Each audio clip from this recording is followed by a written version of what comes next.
Qədim türk boylarına baxdığımızda ölən kişinin və ya savaşa qatılacaq olan şəxsin atının quyruğunun kəsilməsi adəti vardır. Bu və yaxud da ki, tullamaq, dul etmək şəklində adlandırılmaqdadır və tətbiq edilməkdədir.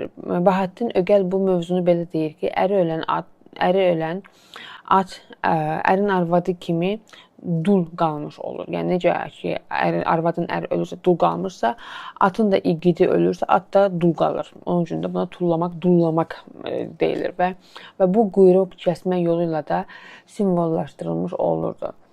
Bugün də bu adətin yaşandığını görürük biz orada bəzi xalqlarda və Bahəddin Ögəl ölü və ya şəhidin atının quyruğunun evlərdə, məzarlarda asılı, bəzən də atlardan bağlanaraq mühafizə edilişinin animizmlə əlaqəli olmadığını deyir. Əslində bunun animizmlə gerçəkdən də bir əlaqəsi yoxdur. Bu bir bədəl qurbanıdır. Atın tamamı yerinə, bilirsiniz, dedik ki, ölüncə atın əşyaları, igidləri arvad özündən bastırma adəti vardı.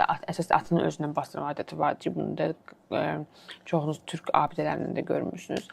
Atın qurqanlarda. Deməli, atın tamamının yerinə artıq onun quyruğunun qurban edilməsidir. Bunun türk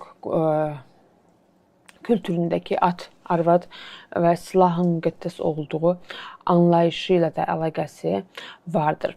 Ölən şəxsin atı da eynilə xanımı kimi namusu olaraq dəyərləndirilir və atın quyruğunun kəsilməsi ilə də başqalarının ata sahib olmasının önə keçirilməkdədir. Yenə qədim türklərdə ölən şəxsin ardından tökülən o qanlı göz yaşında bir bədəl qurbanı olaraq dəyərləndirmək lazımdır. Ölənlərin arxası isə xüsusən də dul qalan qadınların üzlərini o yaralanma, parçalanma adəti də türklərdə yaygındır.